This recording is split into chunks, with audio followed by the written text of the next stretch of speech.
Welcome back to A Moment in History. I'm 𝙎𝙐𝘽𝙎𝘾𝙍𝑎. In the history of the United States, there's only one man who ever held the title of serving for more than 2 terms as American president. That man presided over the nation during one of its most crucial periods. Now, he led the nation, controversially so, through the Great Depression and then through almost all of World War II, serving for a record 12 years and into a 4th term before dying in office. Let's explore one of the most influential and contentious presidents in U.S. history, Franklin Delano Roosevelt.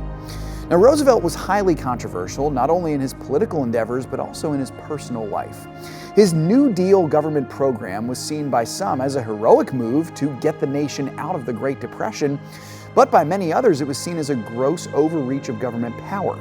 His marriage to his wife and distant cousin Eleanor had the public persona of positivity, but underneath it there were rumors of sexual infidelity and adultery on his part. Still, he was one of the most influential presidents ever to serve. He was born in 1882, a distant relative of President Theodore Roosevelt. In his 30s, Franklin was stricken with a harsh case of polio that restricted the use of his legs and eventually left him in a wheelchair through most of his presidency. Now, Roosevelt's greatest strength as president was his ability to personally encourage the American people during times of chaos. He spoke to the American people on a consistent basis using the new medium of radio with his fireside chats from the White House. He also worked hard to bring the nation out of the Great Depression, but truthfully, history tells us that the true catalyst to bring the country back from the Depression was the Second World War.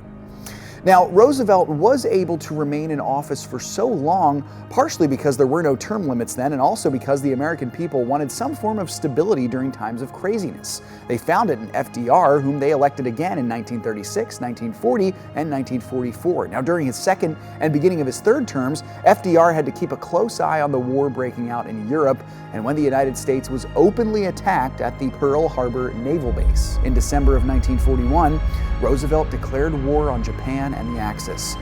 Now, Roosevelt successfully led the U.S. through the majority of the war, managing a strong alliance with Great Britain and Winston Churchill, and also managing a severely weaker but at the time necessary allegiance with the USSR and Joseph Stalin.